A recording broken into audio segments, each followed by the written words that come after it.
This is comedian Jamie Lissow, and whether you like it or not, you're listening to Fallen Hour Radio. My name is Kerry Thomas Cody, and you're listening to Fallen Hour Radio. This is DC O'Rourke, host of Hauntingly Yours, and you are listening to Fallen Hour Radio. This is the Ghost Biker, and you're listening to Fallen Hour Radio.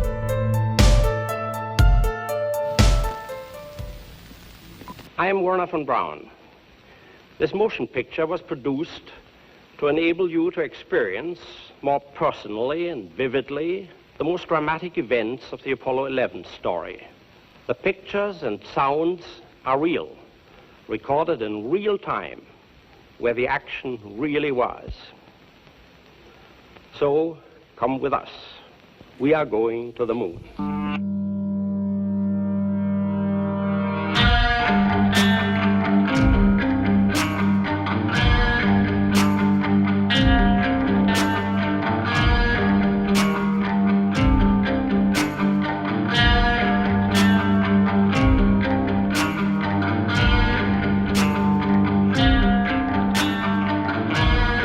Well, welcome back to the podcast. My name is Cdale, Enick. This is Markus, and you are listening to Fallen Hour Radio. So tonight's topic, we are covering perhaps one of the greatest conspiracy theories out there.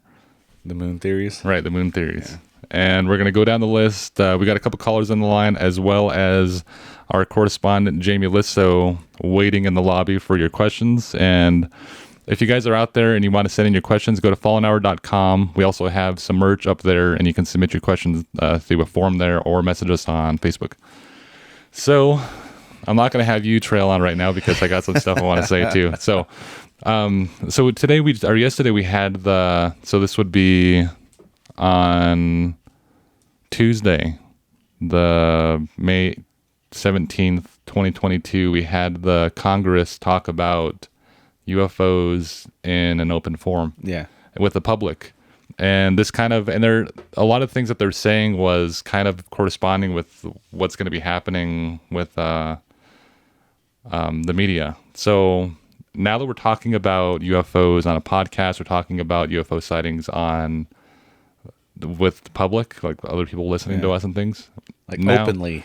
Right now, I'm thinking that. So we're talking about theories here. We're not actually saying facts. And I'm saying this for a reason because so there's not actual fact, but they are theories. And the reason I'm saying this is because I was watching this, the Congress talk about this and then being questioned about UFOs, USOs, and things of that nature. And they also mentioned like Roswell and things, but just like briefly, like for a second. Mm-hmm. And they didn't get too much into it. They had also a classified briefing with Congress that they didn't show to the public, and they did that for national security reasons. But one of the things and one of the questions on there was one of the chairman asking, when are we going to start censoring and when are we going to start holding people accountable for what the hell they call it? Misinformation. Mm-hmm. So like with Facebook, with Twitter, and all those different platforms, you have misinformation. People are being held accountable for producing misinformation. Even faking. Right. So now I think this is going to change the narrative with podcasting and with people out there starting their conspiracy podcast or any kind of podcast. So it gets you thinking of why is the U.S. moving into disclosing UFOs now? And are they, because I mean, there's top secret programs no matter what. And that's no question, and there's no dispute about that. And there's also top secret aircraft that have been in production for decades. Yeah. And some of them weren't put out for a few years, especially the ones that were being developed and flown in Area 51. And then those came out later on, and they were used in wars. So now we have this other, this other side of things of now we're getting into aircraft that is doing maneuvers and doing unnatural, almost impossible, right, movements and things. Yeah. And now they're starting to disclose this to the public, and it kind of makes you question why. Why are we now looking at UFOs again, and why are we putting that out to the public? And now we have a chairman asking, when are we going to start questioning or holding people accountable for misinformation? It kind of makes you think of, there's like two ways about it. They could be developing something and they don't want people to talk about it. They're going to test it. And that could be one of the reasons why they're going to start pushing for disclosure of this. And then if you perhaps like see the aircraft, you can't report on it, can't talk about it, or film it, right? Or film it and put it out there, because if you put it out there, it could be misinformation. And on the other hand, I do think it's a national security issue that we're dealing with. That's what you believe, right? Okay. So I think because I mean, it can't be another country. It can't be. I don't believe that these different aircrafts are portraying any sort of technology that is available today. Even with the stealth bomber coming out, that was somewhat conceivable. Yeah. Back in, I don't remember when they put it out, but you can kind of conceive that they can make a aircraft that can fly under radar. Back in those days, the good old days.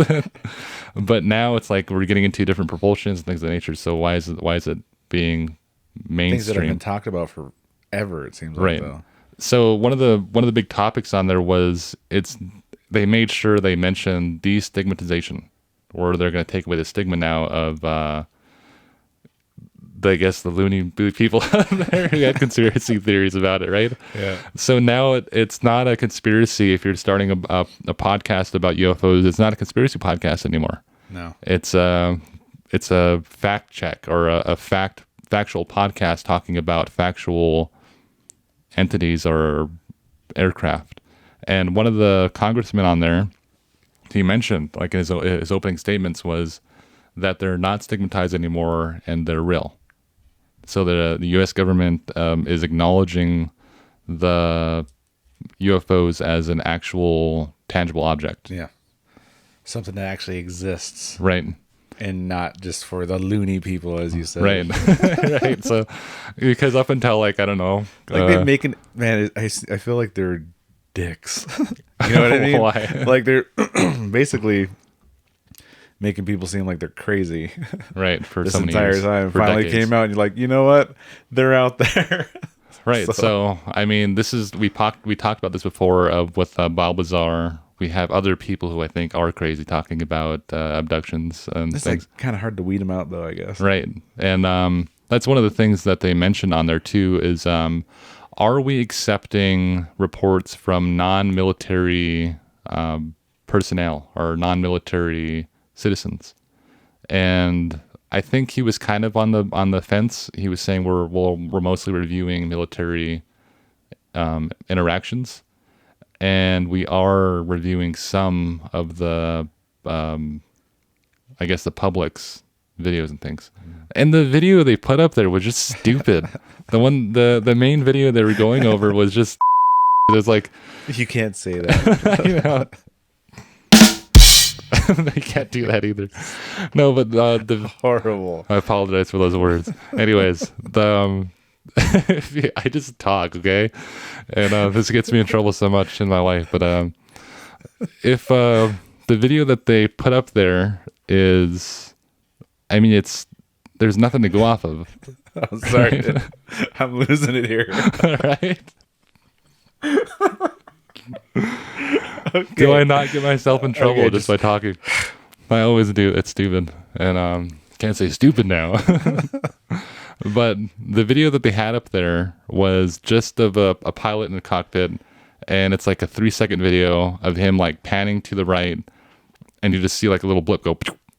Like really quick. Yeah, really quick. I just replayed the hell out of that. And to show how... Like, why couldn't they put the Tic Tac up there? Right, they made mention of it. They didn't show the video. They mentioned it, but that should have been like the main. Right. So the two things, or the Omaha, they should at least put that up there.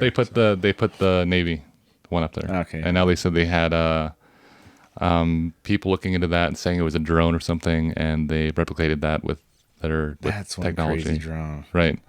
Because of the reflection and the light it was giving off, that was seen with IR, infrared, and they're seeing this blinking happening, so they recreated that somehow.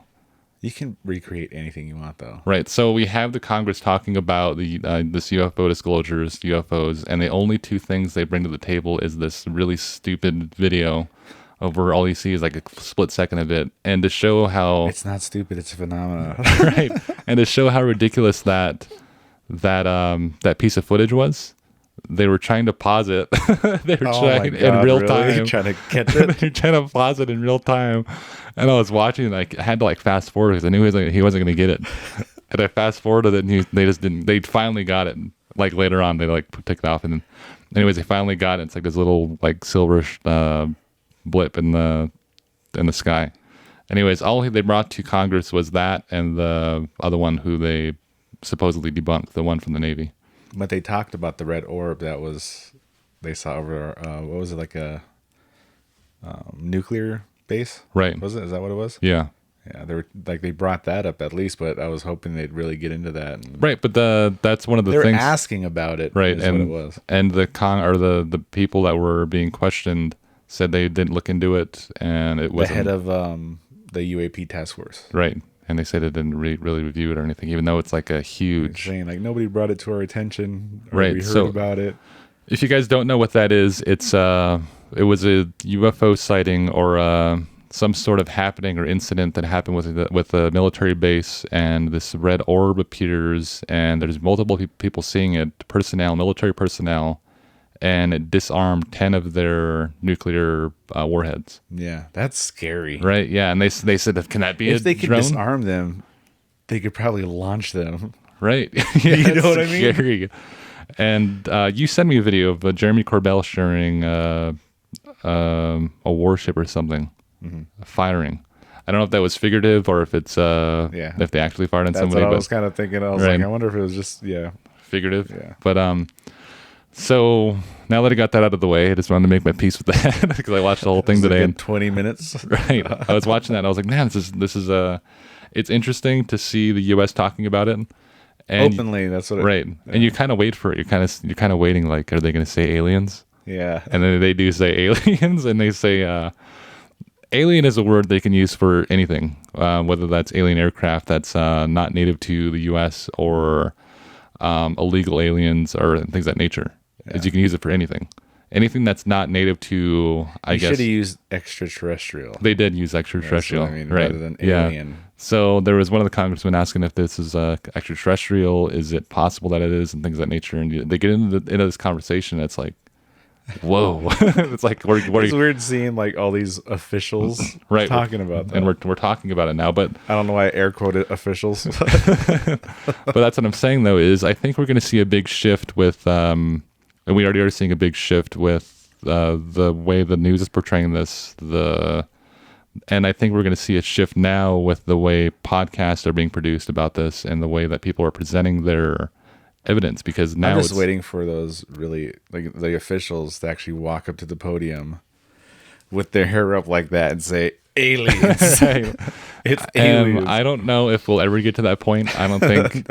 I don't think we're going to get to the point where. I mean, they are open about it, saying that they don't know what they are. They can't identify them. They have no propulsion on them. A lot of these sightings, and they question that as well as what are these craft and if they don't have any discernible propulsion. Mm-hmm.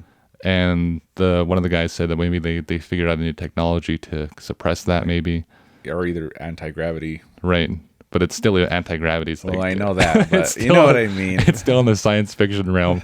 But yeah, it's interesting to get into this. So, I don't even remember my notes. You literally have it in your face. Right. I know, but I'm trying to read it. But tonight's podcast, we are covering more notably some moon theories. The way I said that word is so weird. Theories. Anyways, we have this new, I guess it's not a new theory, but there is a theory out there that, especially everyone knows this, that the U.S. either landed on the moon or they didn't land on the moon. There's like a whole division on this, a divide. Well, I don't think it was that they landed on the moon. It's more so the Apollo 11, the first landing on the moon. Right. Whether that was real or not. Right. Yeah. So I guess before we get to those questions, let's go to our correspondent, Jamie Lissow. Jamie, do you think we landed on the moon? Did we in fact land on the moon? I have a definitive answer to this. Absolutely. We landed on the moon. If you take a look at the details of the video of the moon landing, if you look closely, you will notice at the very bottom that there's text and it says, man lands on the moon. So why would the news put that on there if a man had not in fact been sent to the moon? Thank you. Now that, so if you guys don't know, Jamie's going to be part of the podcast, and you guys can ask him questions, send in your questions that you want Jamie to answer, and he'll do his best to answer those questions. So there is a theory out there, and this has to do with one of my favorite movies, and love this movie, watch it like 3-4 times a year at least. And it's a very long movie, but this is a movie that is, I guess, in this theory, is the focal point. And this is the Shining. Yeah. And Stephen King book made into a movie. And we have a director, Stanley Kubrick, who, for some strange reason, is pulled into this theory of did he help orchestrate the faking of the moon landing? And I'm pretty sure other people have talked about this, but just the way that he does his films. He does his films in a way where he's always saying something else besides what you're seeing on the picture. Is he always has some sort of alternate meaning to pretty much every little piece that he does. Well, he was like really into like metaphors and coding, like, you know, basically showing things but having a different meaning behind them, right? Like a hidden meaning. He was really into that kind of stuff, right? And Stanley Kubrick was a legitimate genius, and on his spare time he would do things like really complex mathematical equations, and he was interested in things like that, and that's how he spent his free time. And then he would go and make movies. And, he does math for fun, right? Yeah. So he's got this mind to, I guess, artistically hide things inside his film that have to do with his life or something that happened to him or is happening in the world or things of that nature. So he did that like in a lot of his movies. So. Right. And if you guys don't know who Stanley Kubrick is, he made movies such as The Shining, 2001: A Space Odyssey, Full Metal Jacket, and Eyes Wide Shut. Clockwork Orange. Right. Yeah, and he's well established. So the first notes, freaking burn that. If that starts on fire, you know, that one had to do with the Tic Tac video, and it's not important. Right, it's not important now. Anyways, there was a U.S. pilot who says that they see UAP every single day. They mentioned that in Congress as well. Anyways, so the Space Odyssey took place, and this was made in 1968. It's about 2001, A Space Odyssey, and it was profound with its accurate depictions of space flight. He avoided regular use of film tricks for things of space, so he would always, especially filming other films, he would try to avoid their traditional way of shooting things with special effects, and he tried to make them as accurate as possible. When he got into the Space Odyssey, he tried to make also the space flight and the physics of space realistic. Yeah, and that's why they asked him to do it. So fake the moon landing, right? So we are talking about Apollo 11, and this is a manned mission that landed men on the moon for the first time in history. But some speculate Stanley Kubrick aided the United States in faking the moon landing. The theory puts focus on the 2001 Space Odyssey, pulling some of the imagery and set to satisfy this theory. And I think you also did some research on this, but I'll just go through my notes. Fell way deep in the rabbit hole on this one, man. So people have this theory, especially from watching the movie, especially from researching the topic, that Stanley somehow had interactions with the U.S. during the moon landing. And so they pull a lot of the imagery from The Shining and try to satisfy that theory. And there's some interesting imagery in there that kind of little bit on the nose. It wasn't really an open theory until they did a documentary on what the true meaning behind The Shining was. The Like fake documentary. Yeah. Yeah. And no, there was a documentary called Room 237. Right. It's an older documentary, yeah. Oh, okay. And they asked, like, directors and stuff what their thoughts were on it. And I think his name was like Jay Widener or something that came up with this theory. Right. And the detail on it is just insane. Like literally the smallest things and the smallest details. When you put them all together, it makes perfect sense. Right.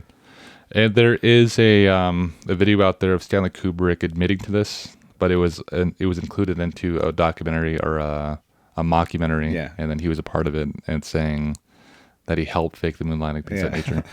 But not true. But he was acting in that. But people speculate. Take the floor, Marcus. So you want me to go through the Shining theory? Right, yeah. Okay. Well, I got a bunch of notes here. I just put them all on my phone. But let me see. Yeah, Kubrick, he was the type of person that he had like full control, over every little thing in his movies. Like he'd have the setting how he wanted it, literally the furniture, the designs, everything. And he would literally make sure everything was exactly how he wanted it before even shooting anything. Right. So like even the designs, on the rugs and stuff in The Shining, he literally had total control over all of that. Right. So that kind of like comes into play later on. But he, I guess like during this movie, he really kind of like went like way, way overboard with filming. Like the smallest details and stuff, he would film, the smallest scenes over and over and over and over, like literally driving the cast members like crazy. Right. And I think, remember the scene where he, this is just an example, the scene where Jack Nicholson is kind of, where he kind of turns crazy and he starts kind of going at, what's her name? Shelley Duvall or? Right. Yeah. Yeah. And she has the bat. They filmed that scene like 127 times over and over and over and Why? over. Just, he wouldn't even give a reason. He'd cut it and start it over. So they literally filmed that scene constantly. I think 127 times. 127, right? Yeah. Oh wait, does that number have any significance or no? I don't believe so. Okay. No, Continue. The number you're thinking of is 237. Yeah. But this guy that came up with this theory, he believes that this was actually kind of like his hidden confession that he faked the moon landing. Right. Like he couldn't come out and talk about it, so instead he kind of hid it within a movie that you wouldn't think he would do. Right. Like he wasn't kind of like, I guess he wasn't the type of person that would do like a horror movie like this. Yeah. And what really kind of pushes this theory even further is he changed so many things in The Shining, that didn't have to do with the book, even the smallest details, just to fit His narrative. Yeah, his narrative. Like he would, I think one of the things he changed was, the twins. They weren't in the book. He added that in. They were actually sisters, and they were like different ages, but he changed that for a certain reason. Huh. But hold on, I'm gonna take a drink. You can cut this.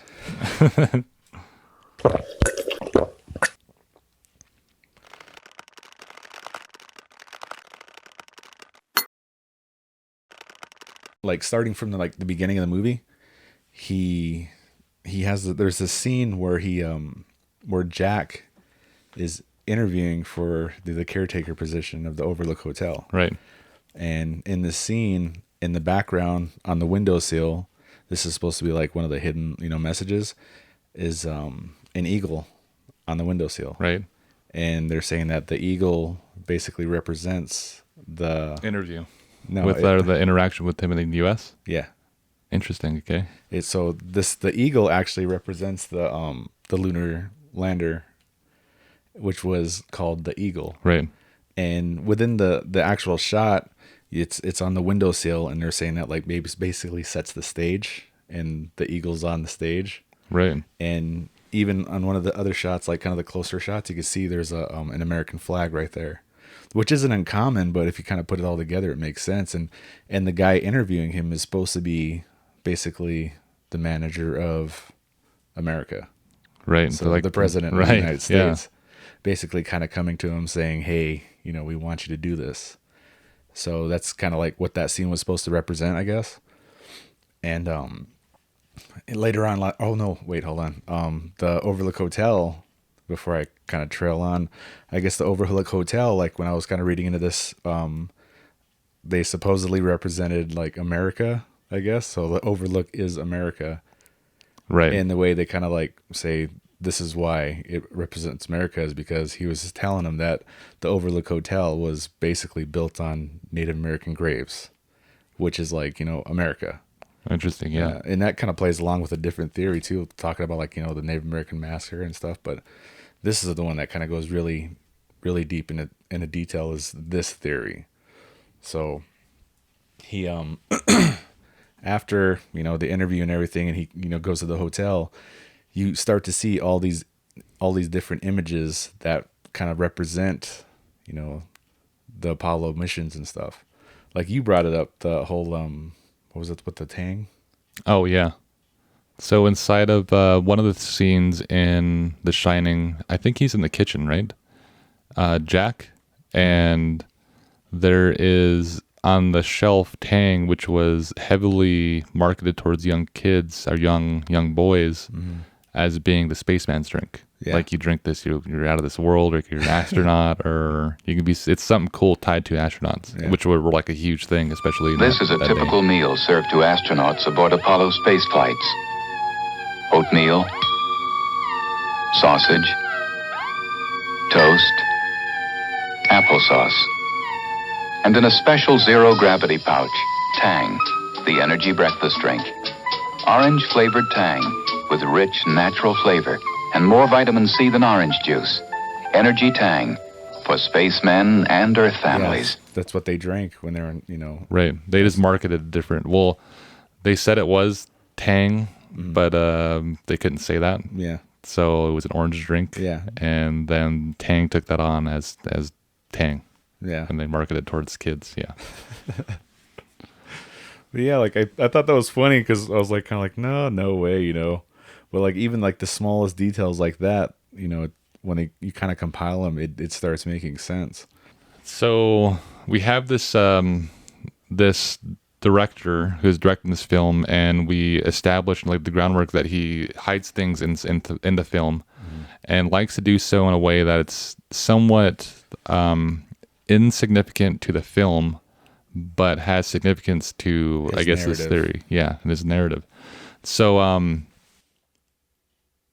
so if you look at the kid, especially when he's Danny, when he's playing on the floor with his cars, so Danny gets up and makes his way to, okay, hold on. There's a scene where Danny is a kid playing with toy cars on the carpet, and the shape that he makes with the cars represent the Apollo launch pad. And he also wears a knitted sweater that says NASA on it, and Apollo 11, and it says USA on the bottom. And Danny gets up and makes his way to room 237, but it's in the book that room is 217. But while filming, Stanley Kubrick had this change to 237, almost signaling a direct link to the distance of the moon to the Earth, which is 237,000 miles away. And he had that well displayed on the screen because like they do a pan do it, and it's like takes up the whole screen. Yeah. And 237. And when Danny, the boy, comes out of the room, his sweater is torn, and he appears to have marks on his throat. When Wendy, played by Shelley Duvall, asked what happened, Danny wasn't able to speak, and the theory is that this is Stanley signaling his forced silence to Apollo 11. Yeah, like he signed a non-disclosure agreement. Right, and they put a gag on him. And there are things in the background, like a box in the kitchen, like we just talked about. With and the number 39 on it? Right, with number 39 on it, which is 39000, but the launch pad to Apollo 11 was 39A, and Tang, which we just talked about, was heavily marketed towards young kids or young boys as being the spaceman's drink. And we look at, I guess, Buzz Aldrin. Yeah. And this is what I was talking about before. I mentioned we did this before, and I was like, okay, so I believe we went to the moon. Yeah. I believe we did go to the moon with Apollo 11, but I believe that there's a lot of things that conflict with that, though. Is because when you say you believe that, there's all these different things that happen around the Apollo 11 mission of Buzz Aldrin coming out. I think he was like in 2016 or something like that. He was with Conan O'Brien. Yeah. And Conan O'Brien's talking to him as like a hero. He's like one of his heroes. And he says he remembers getting up that morning, watching them land on the moon. Watching the footage. Yeah. And Buzz Aldrin's like, no, what you saw was animation. Yeah. He said you didn't see that. Yeah, you didn't see that. It was an animation. What you did hear, or what you did see, was an audio of us of being on the moon. Yeah. And that was an animation. And Conan's kind of like taken back. That's when he says the eagle has landed. Right. Yeah. And he's taken back of it. And he's like, so maybe my memory's foggy or something. And then he says, he kind of holds that. Well, let's talk about this, because this is fascinating. I remember very clearly, I think anybody who was alive at the time does. I remember my parents waking me up, and we went down and we watched you guys land on the moon. No, you didn't. What? Because there wasn't any television. There wasn't anybody taking a picture. You watched animation. See, you associated what you saw with... I have very hazy memories. Yeah, I know. Well, no, but what we saw was we all were gathered around the old curved top radio and listened. Talking about how many feet we were going to the left and right, and then I said, contact light, engine stop. It was and exciting. A few other things, and then Neil said, Houston, Tranquility Base, the Eagle has landed. Man, how about that? That was very exciting. Not a bad line. Yeah. Later on in the interview, he gives details about being on the moon and being on TV and things of that nature. Actually, in the footage, you're the one that's bunny hopping. You know what I mean? Why were you doing that? Because you look at the footage, and you were the astronaut that started jumping up and down on the moon and doing some kind of a bunny hop. Not bunny hop, kangaroo hop. 2 feet at a time. I always mess up these technical terms. You got to keep those people in the southern hemisphere happy. Those, What was the point of that? Under. Was that a scientific experiment, yes, or were you getting too much gas in the helmet? I thought it was a good idea. I thought it was a good idea in front of the TV to bounce around and to demonstrate how easy a guy could move around, or a gal could move around on the moon. What did you eat up there? You always hear about, we were told that you guys had Tang. I think you didn't have Tang. We didn't call it that. We had an orange drink, but some of the guys didn't like the orange drink, so we cut it with grapefruit juice, and we call it orange grapefruit. Because as kids, we were told the astronauts drank Tang. You must also have Tang, and now I find out that that's a bunch of baloney.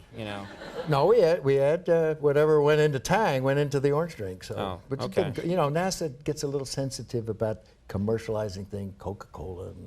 But this is what I was saying before. Was it kind of seems like Buzz Aldrin is messing with us? You know what I mean? I don't know. Every time it comes to Buzz Aldrin, man, it just... He kind of seems... I go back and forth. Like, have you ever met that person where they're messing with you? Yeah. Or they're being serious and you're like, are you messing with me? Like, they do things and it's like, you can't tell if they're messing with you or not. That kind of seems like Buzz Aldrin to me. You know what I mean? It's hard to say, because like I remember I brought that up before when he's talking to that little girl. Right. And she's talking about him going to the moon, and he basically tells her like it never happened. Why has nobody been to the moon in such a long time?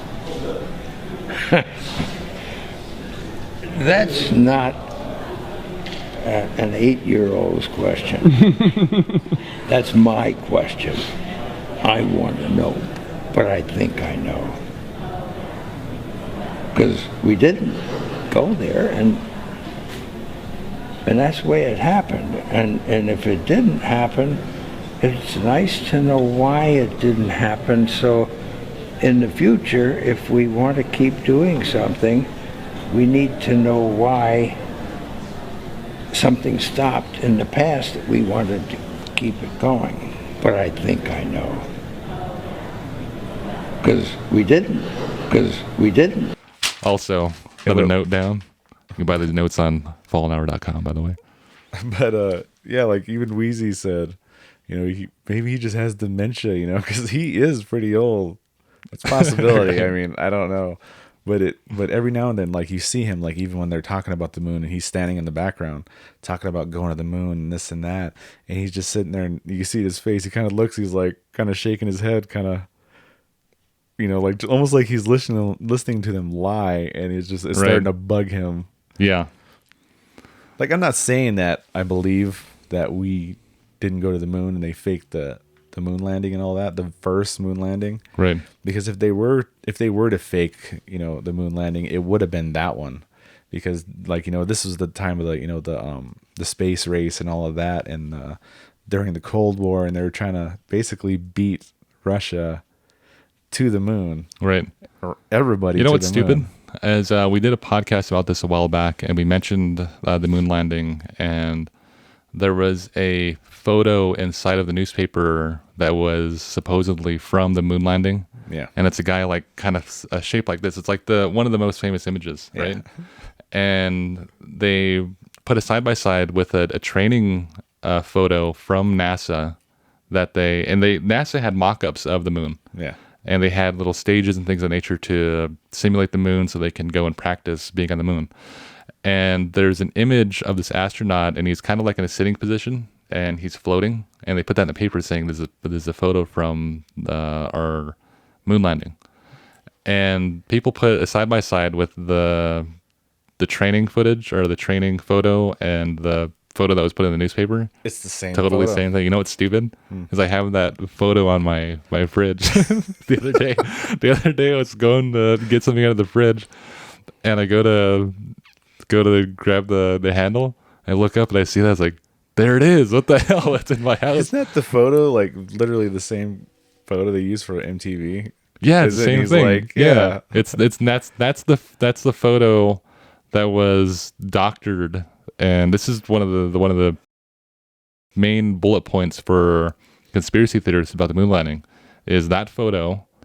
They have all sorts of things like the Stanley Kubrick thing, why did NASA have sets built, things of that nature. So, like, one of the theories is that Jack and Danny both represent Kubrick. Okay. Yeah. So, like, you see Danny. He's more like the one that's, I guess he's the one was approached basically by NASA, and they wanted him to, like, fake the moon landing and all this and that because he has gifts. Danny. Yeah. The boy? The boy. Okay. Because he has, this gift, like, let's say Kubrick, this gift of, visual effects and like he was, a photographer and, filmmaking and all this kind of stuff and special effects, all of that kind of stuff. So that kind of supposed to represent him, that side of him. And Jack is supposed to represent basically like the torment after doing what he did. Basically lying to the world, right? And the torment that it took on him, and the toll, and that is kind of represented in the movie, like what you were talking about when he's playing on the rug with the hexagon like launch pad, right? Apollo 11 launch pad, yeah. And he gets up, and the way he stands up, I kind of noticed that after seeing this. Is it looks like he's on this launch pad, and then he stands up almost like the rocket's taken off, on his sweatshirt. Right. And interesting. Yeah. And he makes his way to room 237, which is supposed to represent the moon. Right. Because it was 237,000 miles. Right. To the moon. This is like I like this. Okay. Like, I know some people will probably say like, oh, that's wrong. It's actually, 238,000 something, whatever miles. It changes every year. But in old text and old, science dictionaries and stuff, it's written as 237,000 miles.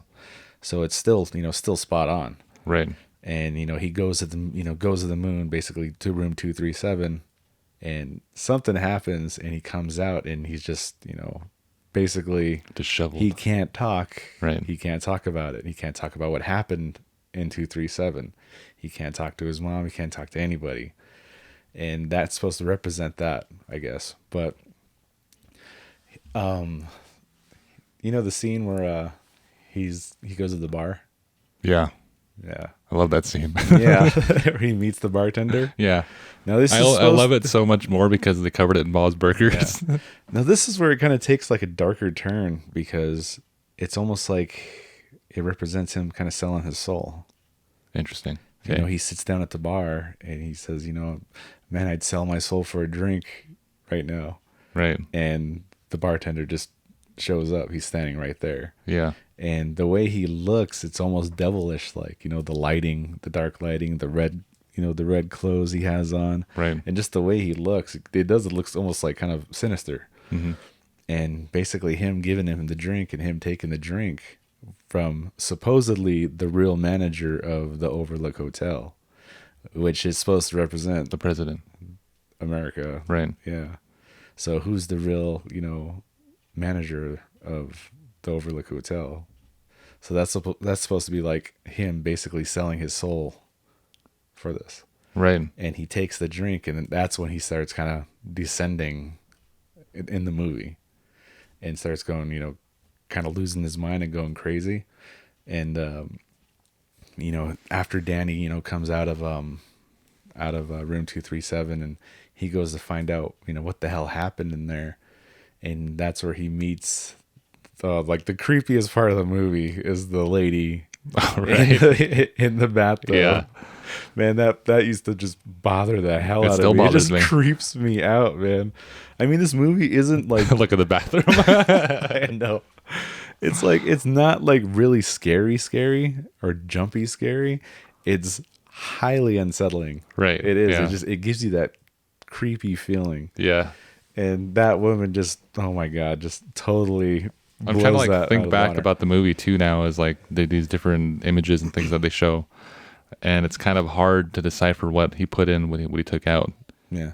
And I mean, did he actually meet the manager, or was it just somebody who was I don't remember. Was it the actual manager of the hotel, or was it? Yeah. Well, the living manager of the hotel. Oh, okay, I get it now. You know what I mean? Yeah, and then they all had to pack up and leave, and Yeah. he was there alone.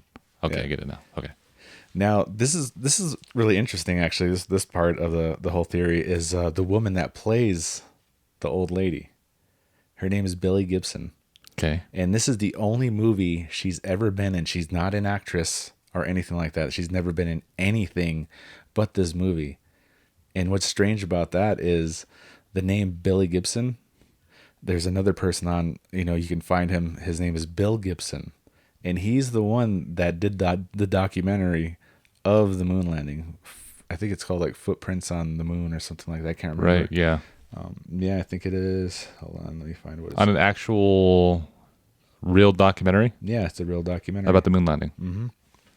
And he's actually the director of it, and he's like he was like a photographer and stuff for like NASA, I think. And so that's kind of weird how this lady literally has the same name as this guy that did the documentary for the moon landing. Right. And they're saying like, you know, maybe it was somebody he knew when he was working with NASA, you know, and I guess he kind of was kind of working with him when he made the Space Odyssey, didn't he? I don't remember. I think he did. I think he was kind of working with them. And the Bill dude? No, Kubrick. Oh, okay. Yeah. Oh, that Bill Gibson dude was working with him? And so they're saying maybe that's how he met this Bill Gibson. Right. And maybe that's why he put her into the movie. Yeah. Is to kind of represent this guy. Okay. So I thought that was kind of freaking strange. So did he have any ties to the actual moon landing, or did he have any ties to government or anything like that? Just that he worked with NASA. The Bill Gibson dude? Mm-hmm. Oh, funny. Yeah. And yeah, it's just weird that he literally found somebody with the same name to play this part. That's like he would go out of his way to find this person to play that certain character. That's got to be a hard search. I know. That's what I was thinking. Like, how did you go about that? She's got to have the name, and she has to be old. And she has to be old. When he did the Space Odyssey movie, in an interview, he was talking about how you wouldn't get much from, you know, listening to anything during the movie, that everything was basically visual. You'd get the whole story by, you know, visualization. Oh, you get it by just watching it, or by just watching it. So like they're kind of thinking maybe that's what he did in this movie. You know, everything had to be visual. Right. And when he was doing the Space Odyssey, that was around the time they were planning on going to the moon. Yep. And he had all the sets set up and everything and all that kind of stuff. Yeah. Okay. Yeah. So like that was kind of like a big kind of tell sign, I guess, that maybe this is what he was trying to do. You know, he was basically trying to hide everything in plain sight. Right. For everybody to see. It's like his confession, basically saying, you know, yeah, I did it, you know? Right. But anyway, like back to, you know, these little hidden messages and stuff. One of the more interesting ones was the sisters.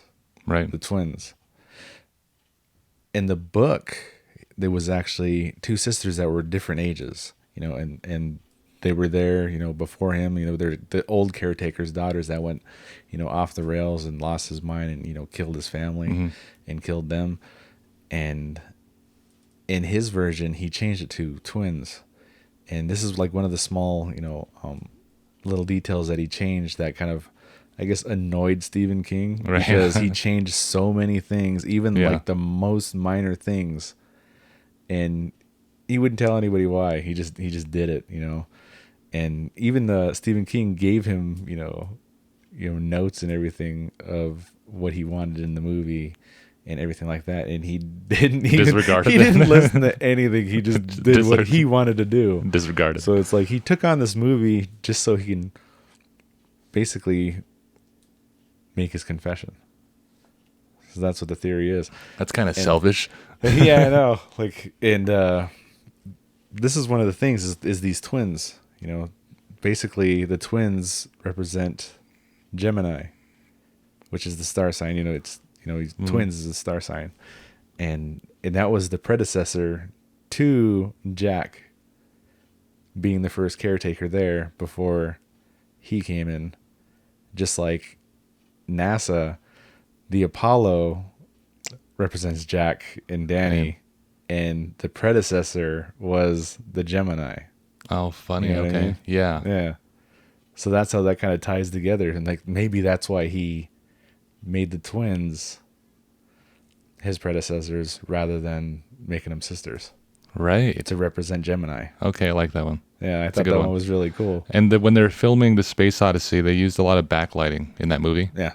If you guys watch the movie, I would implore you to go watch it. And but the way that they shot the movie is there's an outside light source. So there's them on the moon or in the space setting, and there's a backlight like way in the distance. And when you go and look at the footage from the Apollo 11, they have a lot of the similarities. Yeah. The way that the I guess that for this example, we'll call it the set. Like if let's say that because there's no other way for me to put this, I don't want to work around it. And but let's say that the astronauts are on a set, and this is everything we would know, grown to love about the moon landing. If you guys were raised up in back then, and all these images come to your mind of these men on the moon, and let's say that they're on a set. The way that he set up his lighting and the backlighting and the lighting up the astronauts on the opposite side is the exact, I guess, it's like a mirror image from the way he shot the movie and the way that the moon landing footage is. I don't make sense. They have the same kind of lighting. Yeah. Is what I'm trying to say. That was so stupid. I went on like a whole little thing trying to work around it. But you know, you think it's really weird that if that's the case, if he made this movie and they actually landed on the moon, he didn't fake it. He fucking nailed it. Right. You know what I mean? Yeah. Like he nailed it with the lighting and everything, exactly like you just described. Right. Yeah. It's like spot on. And they didn't have any reference. He didn't have any reference to. Nobody knew that's how it looked up there. Right. It's just off. It's just his brain. Like this is how I imagine how it looks. Right. He would make it. So it's really hard to wrap your head around that we went to the moon. Yeah. Because I mean I know that people out there saying we did go to the moon. Yeah. I mean yeah, we went to the moon. I just mean like the whole theory of this, faking the moon landing was just the first moon landing. Right. Yeah. But we didn't go back since Apollo 17. Yeah. And we didn't have the technology to go back, and we kind of just declined. We have the technology now, it's just no one's making the effort to go back to the moon. And well, I mean, it was like, a few years ago? Was it a few years ago? Or was it pretty recently that China went to the dark side of the moon with their rover? Did they really? Yeah, they did. I didn't see that. And they saw some horrific stuff. I'm just kidding, I don't know. Right. So I don't know what they saw. I didn't really. So does that wrap it up for the whole Stanley Kubrick thing? No, it does not. Okay, continue. Anyway, another thing that kind of stuck out was when the blood flows out of the elevators. Right. Now when it's kind of like how it looks when it's slowed down and the blood is like coming out and flowing out, and the way the elevators look, it almost looks like how the fire would look in a launch pad. Oh, like when funny. it takes off. That's supposed to represent the takeoff, I guess. Okay, on to the next one. Okay, I'll give you another one really quick. At the end of the movie, when Shelley Duvall comes in, before that scene, they film like 127 times. Right. She finds his writings, what he's been writing. Yeah. That all work and no play makes Jack a dull boy. Right. Now, on these old typewriters, the number 1 key and the I key are the same key. A lot of times it's the same key they use. So basically when you're writing 1 or I or this or that, it's the same key on the A or the 1 and the I. Right. So when you look at it as him typing 1, it's A11 work and no play makes Jack a dull boy. Basically Apollo 11 work and no play makes Jack a dull boy. So funny. And they're like saying maybe that's why he used this, Right. Yeah. Wow. Is it really? Yeah, I know. That's pretty cool. I like that one. I thought that was pretty cool too. So we do have a couple callers in the line. Let's go to caller number 1, who is waiting in the lobby, and we're gonna open up the lines and have you guys ask your questions. So let's get that going. Caller number 1. Hey, what's up? Yeah. Do you have any specials? Oh no, this is a podcast. What? This is a podcast. None of that sounds good. It doesn't even sound like food. You don't have any specials? No, we're filming a podcast. We have cameras and things of nature. What? Cameras. Forget it. Dude, let me get a large pizza. Okay. With just let him finish. Pepperoni on one half. The left half, if you could do that. We have no capabilities to make a pizza. Or the right half, and then just hand it to me the opposite way. One large pizza with pepperoni. This is a podcast. What'd you say? You're calling into a podcast. Can I finish my order, and then you could ask me questions? Okay. One large pizza. Just let him finish. Pepperoni on the left half, and then just a side of another large pizza. Okay. All right. Call number 1. Yeah, if you're listening to this, you called into a podcast and not a pizza joint. Okay. Oh my God. Okay. Anyway. So now we have this, we've covered this theory about the moon landing and Stanley Kubrick's involvement, and we mentioned the dark side of the moon. And this is so if you guys are listening to this podcast, we aren't just trying to dive into Stanley Kubrick and his involvement solely, but we are trying to paint pictures of the moon and the moon landing and different moon theories and things of that nature. If you do you have anything else on Stanley Kubrick? Yeah, you're going to like this one. Okay, let's go into it more. Okay. So at the very end of the movie, before I get to that part, let me get to one more part. Okay. Now he's standing in this room and he's, throwing a ball, at the wall. Right? Yes. You remember that scene? Yeah. Now, do you remember what was in the background? No. On the wall, there's these big Native American totems. Now, if you look closely at them, they're literally shaped like Saturn V rockets, which was the rocket that went to the moon. Oh, wow. Just like the same one that was on Danny's shirt. Right. Same exact one. Yeah. So, obviously there's, rockets and, all these different things that represent, the moon landing in the movie. But no, And this one's kind of cool. And I think it paints a picture too of the moon landing, the Overlook Hotel being in isolation. Yeah. Just like the moon would be. Yeah. And like there was even this whole thing about like, you know, the storm that was coming, you know, the winter storm that was coming was supposed to represent like the Cold War, I guess. Oh, funny. See, like this is what I mean. Like when you put it all together, it starts like making sense.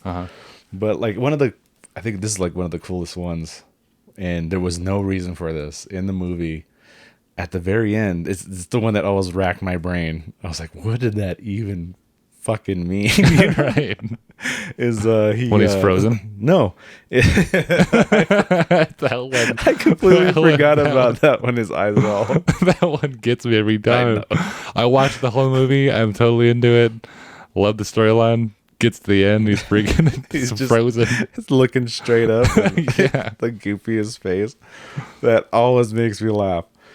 But no, it's literally right after that is when it's the interior, I almost said Stanley Hotel, the Overlook Hotel.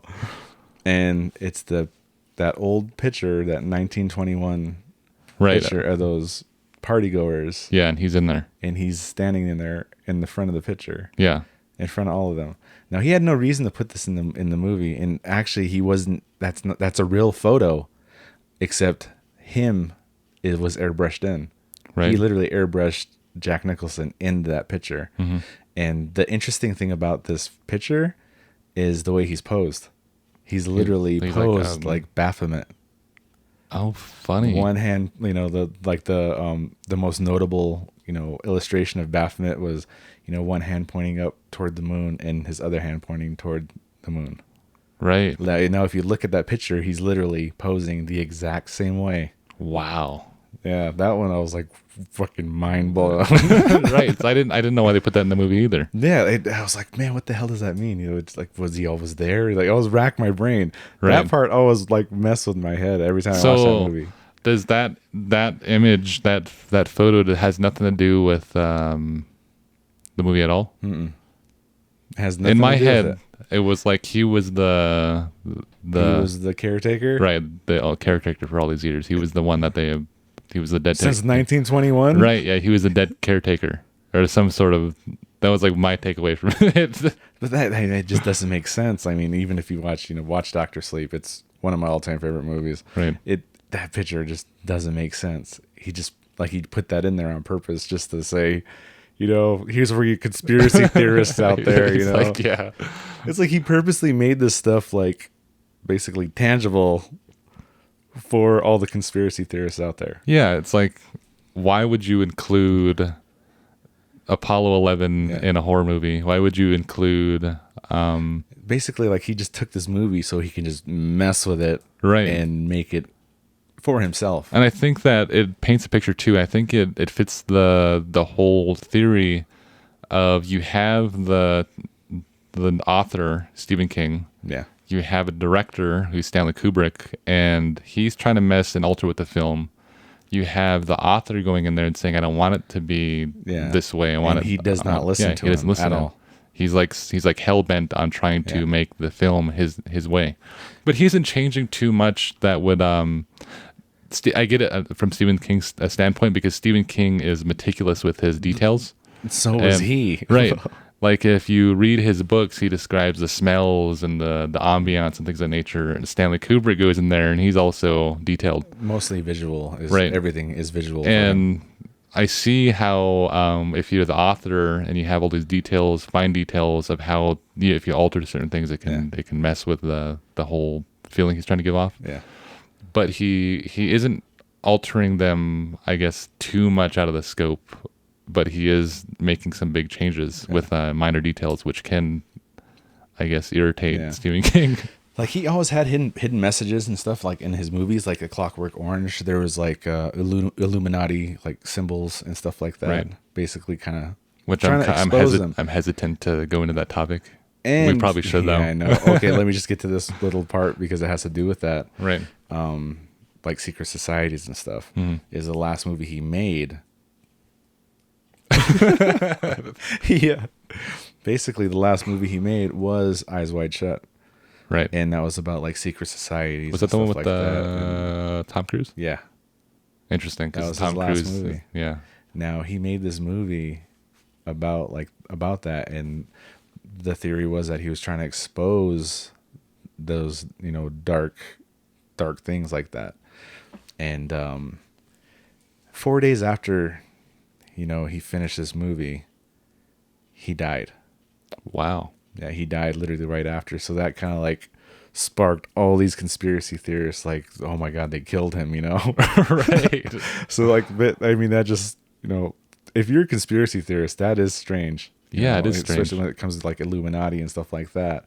Like he was trying to expose them, and then he dies 4 days later of a massive heart attack.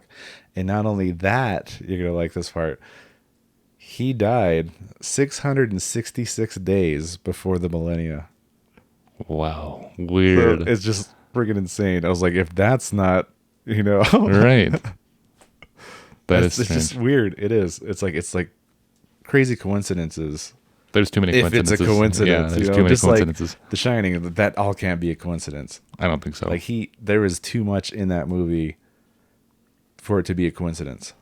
I know that our audience has become accustomed to me being a big old alien nut and into conspiracy theories, but I like the ones that have. I'm not when I look into conspiracies, I like the ones that are like crazy, like flat Earth, and which will probably piss a lot of people off listening. But I don't like things that are too out there. You know what I mean? I think we can. This is out there, right? It's like you watch the movie, and now that you like know all this stuff, when you watch the movie, you start seeing every little thing. And this is the way the podcast, I think, is going to go in from here on in, is bringing things to the table that have facts to it. Because I think that's what we've always done. But unless we were talking, right? Unless we were talking about like some cryptid, or some cryptid. But I like the things of nature. But we mentioned. Do you have any more on this? Let me see. No, I don't think so. Just the fact that he. That was the one thing that you got into that I was going to get into was the whole 237 and why he changed it. Right. And it was actually the exterior hotel that they use for the Overlook Hotel asked him to change it to a number that didn't exist because they didn't want people to be afraid to stay there and stuff like that, or stay in that room. Right. In room 217. So they asked him if he could change it, but it was his choice to change it to 237. Oh, funny. Okay. So like, why out of all the numbers was 237? Right. Yeah. So we mentioned the dark side of the moon, and this is, I think we're, as the podcast progresses with this new season, we're going to getting into more of, I think, space and things of nature. We're going to get into more. We'll just see where it takes us. So, but dark side of the moon, there is tons of theories about what's on the dark side of the moon, because there was made mention by astronauts, I think, or people who seen a glimpse of the dark side of the moon, because the moon does when it turns, or when actually doesn't turn, but there's certain times of the year where you can see more of that side of the moon. And there was people talking about how there's, I can't remember now if it was a people or if it was an astronaut or something, but people talking about how astronauts are people too. Right. That there's an 11 mile high tower, things of that nature. Yeah, I was gonna say, that's not very significant. Right. And there's 11 miles. Right. 11. There's the different theories about what's on the dark side of the moon. Yeah. And I think for this question, we can shoot to our correspondent, Jamie Lissow. And Jamie, what do you think's on the dark side of the moon? Love this question. What is on the dark side of the moon? I think this is pretty obvious. It's, I just forgot what I was going to say. So the question is, what is on the dark side of the moon? A lot of people don't know the answer to this. I think we can look at what we know for sure. What is not on the dark side of the moon? Flashlights, things that illuminate things. It's very, very dark. I would say it's safe to say, if we're going to assume there are in fact aliens, that the dark side of the moon is sort of like the wrong side of the tracks. You know, like you're an alien, you bring home a hot alien chick, and you go, Mom, I'd like you to meet that slurps up. And your mom's like, we talked about this. We don't want someone from the dark side of the moon. We want someone from our half. Okay? On the dark side of the moon, they're just misunderstood.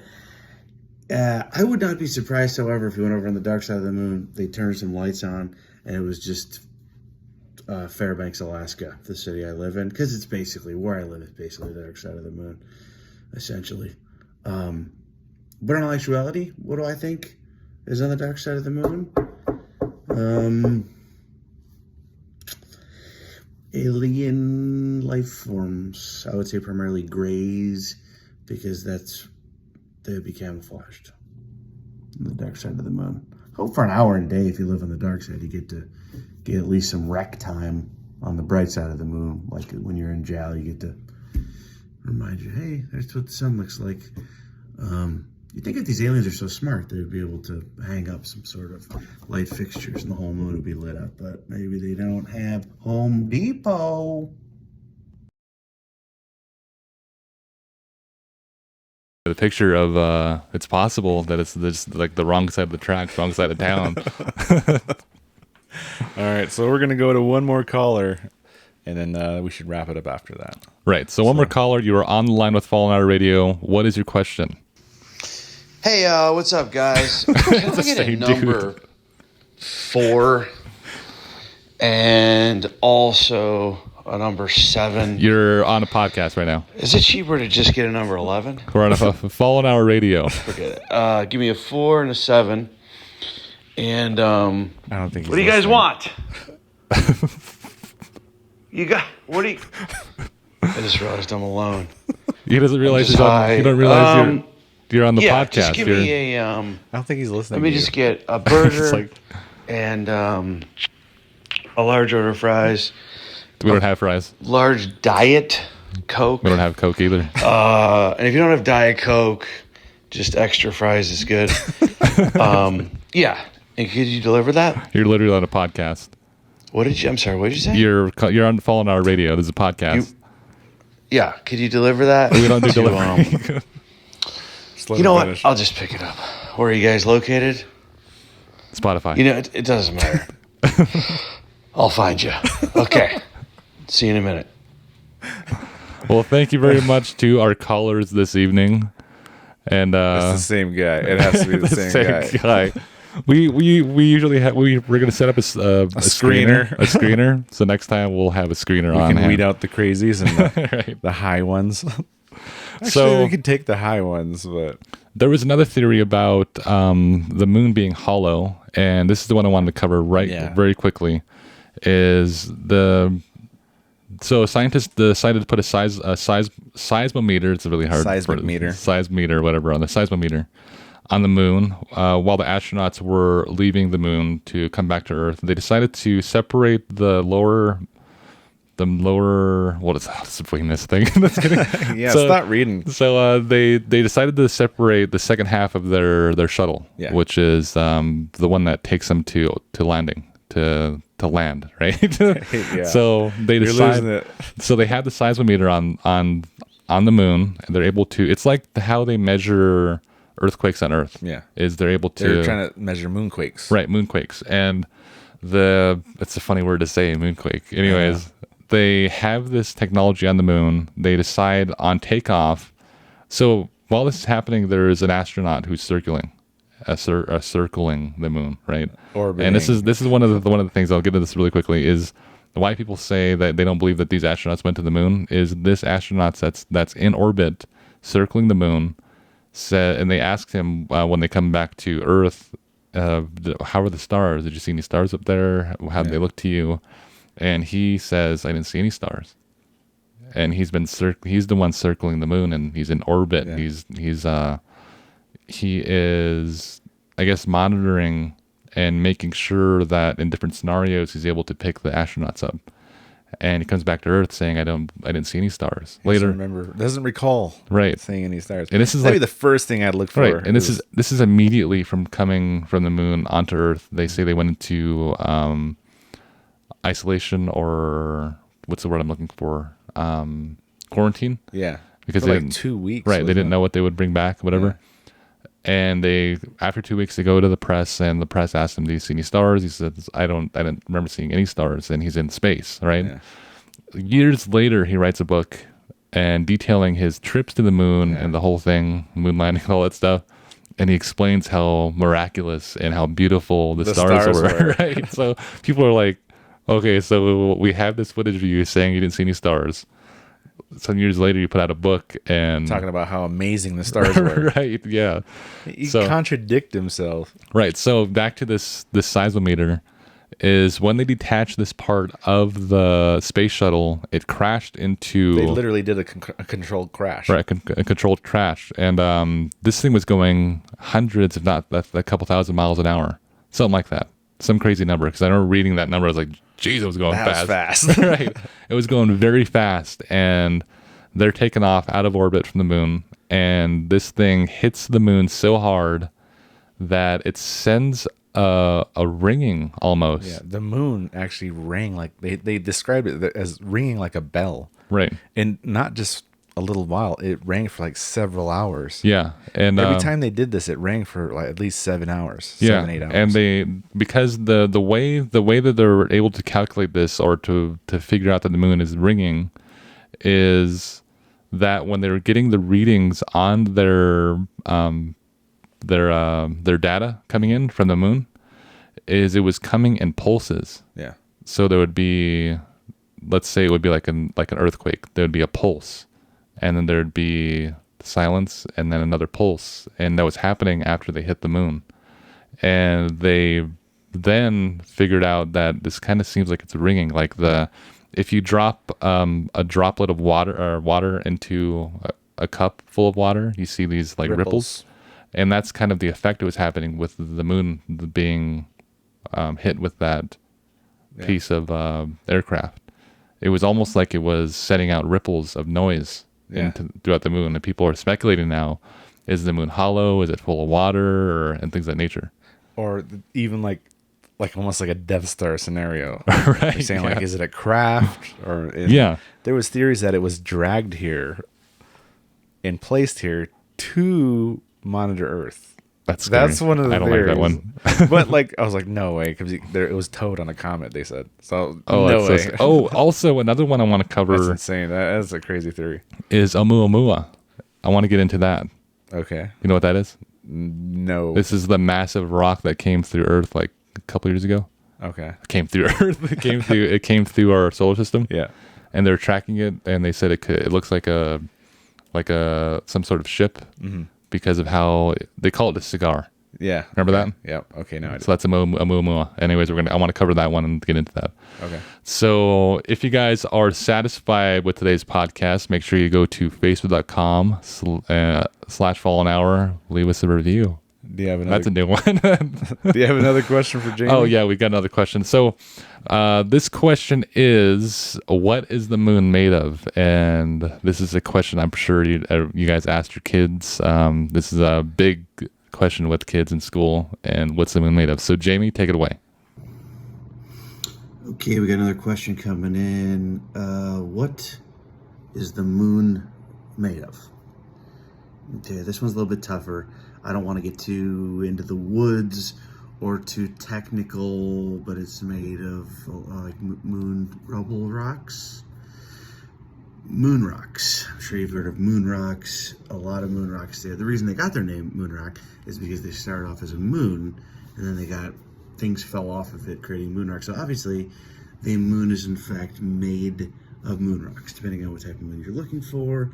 And depending on what we mean by the term moon. So like I said, a moon can either be made of moon rocks or two butt cheeks. It's a different. So we got to thank Markus also for the lighting tonight.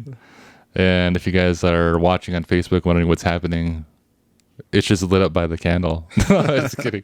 But if you guys are watching out there on Facebook, make sure you go to go to fallenhour.com. If you guys are listening, make sure you visit fallenhour.com. This has everything Fallen Hour, everything coming up. We're going to be back on with Miranda Young, Ghost Biker in July. I believe it's July. We are going to start pulling other people from other podcasts, other hosts, and have them on our podcast. And because we got to utilize StreamYard, Marcus, I'm paying $50 a month and we're not even using it. July 14th. Okay. So we have, we're going to be lining up those things. We also have some archived podcasts we're going to be putting out, and those will be out soon. So if you guys are out there listening, make sure you go to facebook.com/FallenHour, Instagram @FallenHour, YouTube @FallenHour. If you guys are watching on Facebook, we're on Spotify, Apple Podcasts, Radio Public, anywhere basically where you can get your podcast @FallenHour Radio, and you guys can find us there. That is fallenhour.com. Does that do it for you? That does it. We staggered through this in the beginning. I know, it's so... kind of did okay, I guess. Right. So sorry for this Frankenstein of episode. Not our best podcast, but next podcast we'll do better. My name is Cdale. This is Marcus, and you're listening to Fallen Hour Radio. That's why I hate notes, man. I don't like notes either. I like doing it off the top of the dome. Yeah, but next podcast maybe we'll do that. Yeah. What's we got to think about the next podcast episode.